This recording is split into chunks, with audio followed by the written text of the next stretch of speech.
we're welcoming him to our community. Tony Redhouse is here. He is a Native American sound healer, 5-time winner of Native American Music Awards. The CDs are available in the back, $20 cash. We have no change and can't pay credit cards currently. Tony has a passion for working with cancer patients and hospice and is happy to be here in this community of healers to open our conference. Please help me welcome Tony Redhouse.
My name is Tony Redhouse, and I'm honored to be here today to share with you.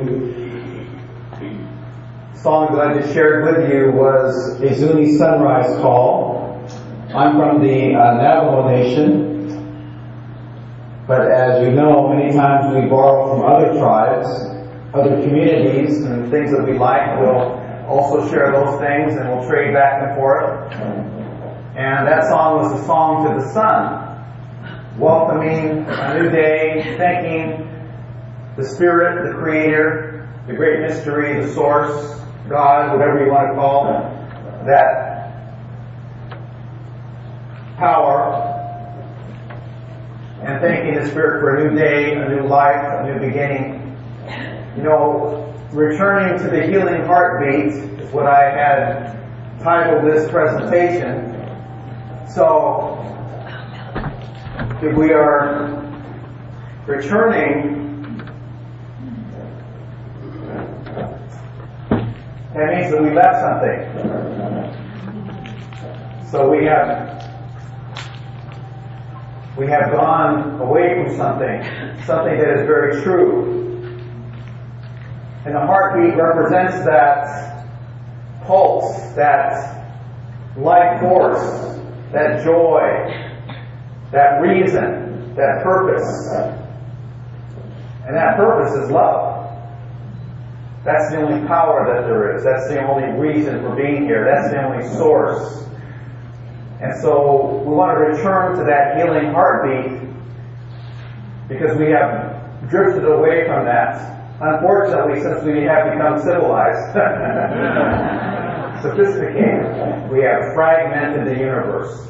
Before all of that, all of our ancestors and indigenous people, all of us believed everything was one. We didn't separate anything. Everything was one. Life and death, male and female, heaven and earth, dreams, conscious thinking, our human frailty and our infinite spiritual potential, everything was one. We didn't separate things, we didn't categorize everything, and that's what has fragmented our universe. The only reason that we categorize everything and put terms to it is so that we can control it, right? So with each of you coming here today in a beautiful way, each of your lives being here today, you are a circle of life that goes around and around. As Native Americans, we believe life is a cycle, not a line. When I was taught in school, they said, hey, your life line. You begin here, you end here. No, we believe life is a circle that continually goes around and around. Hopefully not that fast, huh? And within that circle, there are 4 aspects. And what I wanted to speak about today was personal balance, especially with you that work with clients, that work with trauma, that work with addiction, that work with these people that are going through their shadows. Many times we want to have this balance, and the reason that the circle goes around so smoothly is because the 4 aspects are healthy and developed and appreciated and honored. So you have your mind, your mental clarity, receiving information. You have your physical body, your vitality, your strength, your nourishment, your health, your healing. How many of you need healing today? Yeah. And in the west direction where the sun sets, our soul, under the covers, beneath things, underneath the surface, behind things, within the motives of people. Not the surface, not what you see here on the surface. What is underneath is what the truth is. And so, in the west direction where the sun sets is that place of darkness, but in the darkness is where we see the true light. That's when we begin to wake up. How many times in our dreams, when our eyes are closed and we begin to receive information that is telling us the truth about who we really are, how we feel about our relationships, how we feel about our career, how you wake up from a dream is how you feel about your life. And so, and the north direction is our place of our relationships, all of our relationships. With your dog and your cat, with your significant other, with your children, with the clerk at Walmart, all relationships. So this circle has our mind, our body, our soul, and all of our relationships healthy and developed and at peace. And so the circle goes around smoothly, effortlessly. There's not any struggle in that. So we want to be able to have that. If our circle is out of balance, and if we spend too much time in our minds, thinking, stressing, worrying about, why did this happen? Why did that person say that to me? Then our physical body, we lose sleep. We lose our appetite. We start suffering in our physical body because we're not over here praying and seeking answers. And so our circle becomes, instead of a circle, it becomes a planter's peanuts.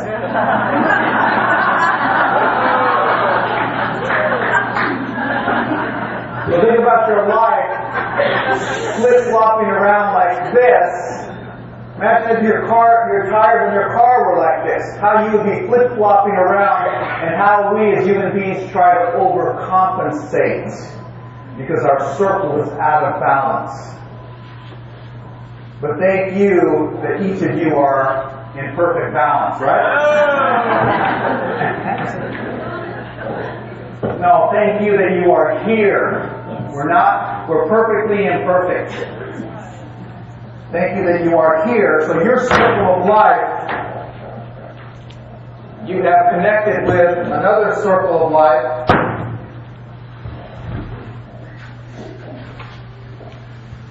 And you have connected with another circle of life beautifully.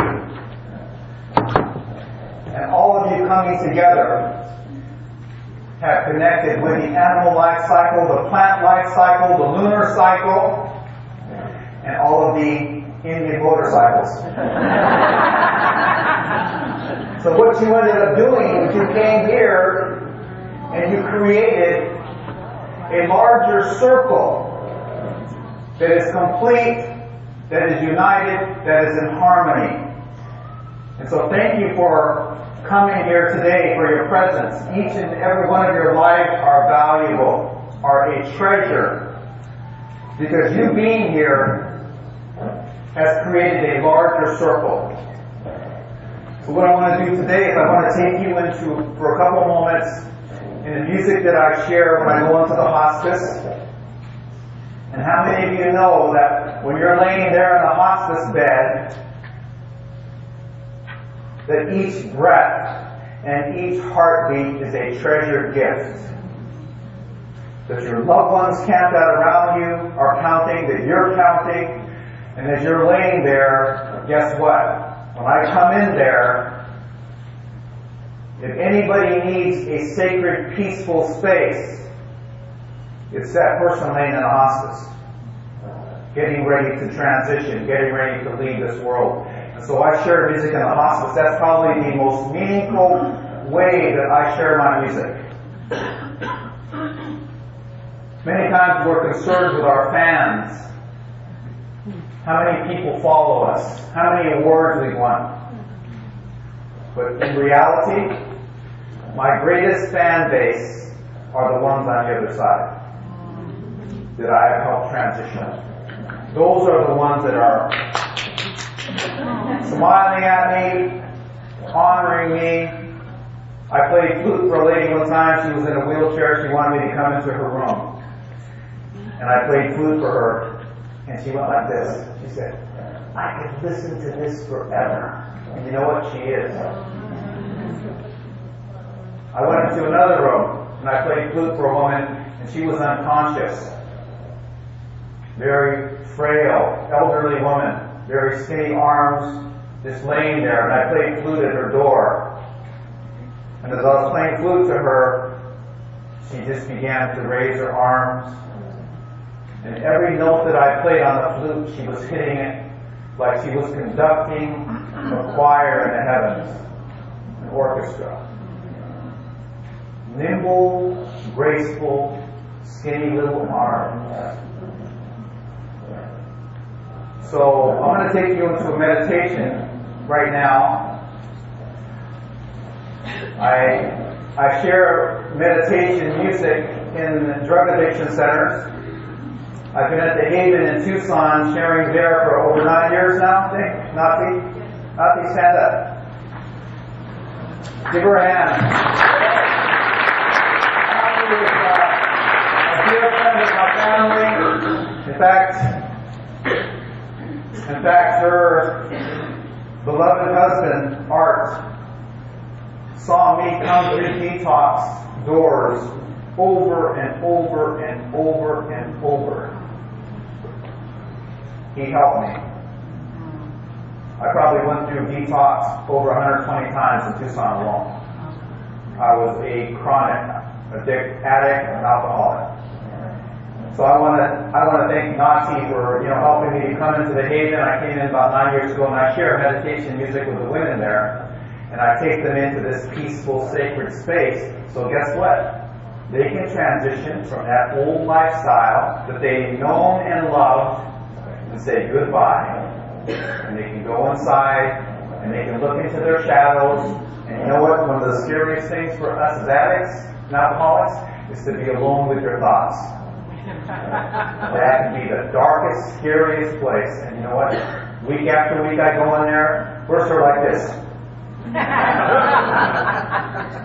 After a while they're like this.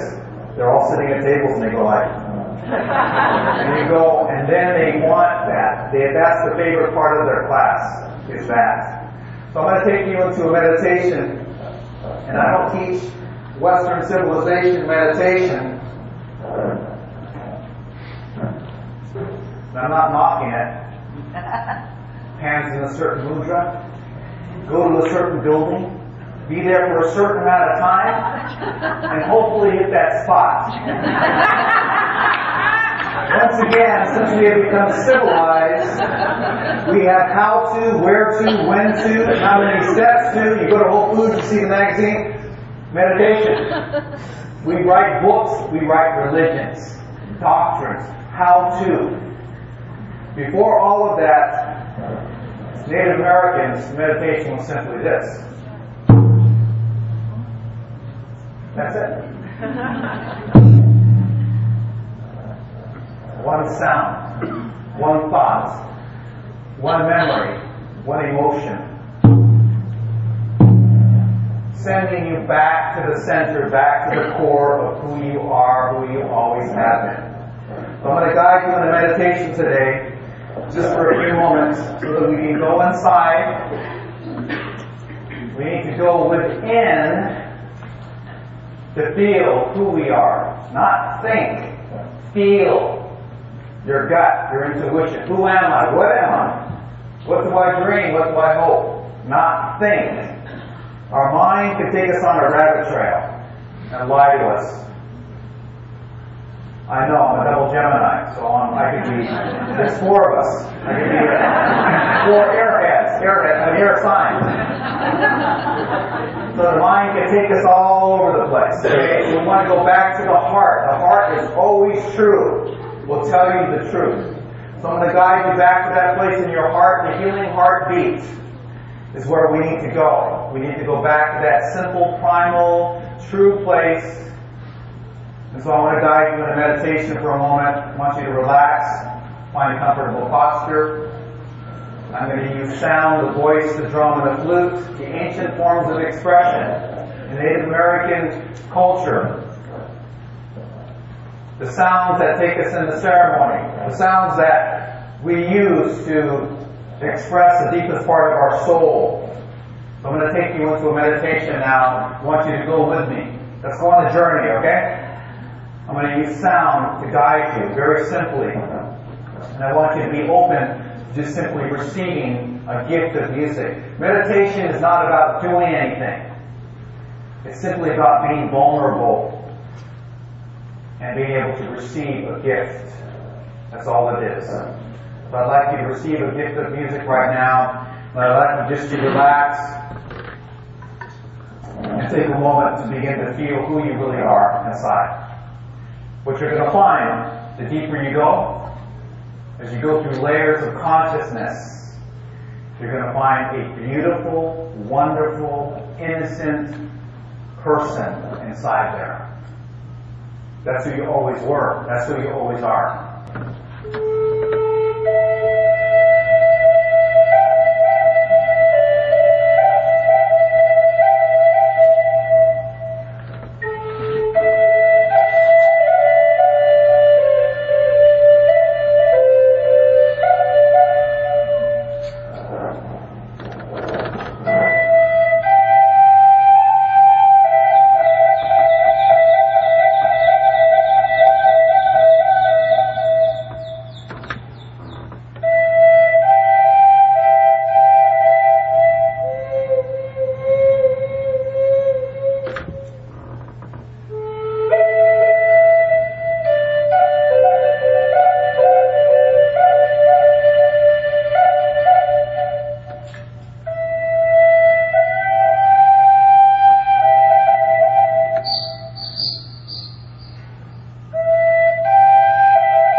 God.